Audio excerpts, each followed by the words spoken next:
Ha? Mga nakatira sa daan. Ah, dito daanan.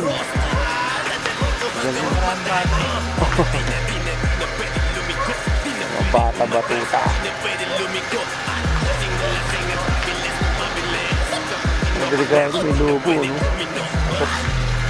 Kaya kung play ko, gas station to yun. Ayun ang pinapagalitan eh. Oo nga eh. May dumaan ako. Kasi yung bola yan, no? Mamaya may dumang papakarga na. Tatapatan ng bola. Ayun yun, hindi sa Oo. Dapat pinapawin na yun, pinapayagan dito yan. mga kulit talaga yung mga bata eh. Kulit eh, no? Hindi dyan pa rin araw-araw eh.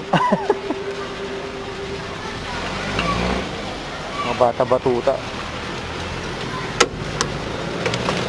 Sir. Pag wala na sir, okay lang.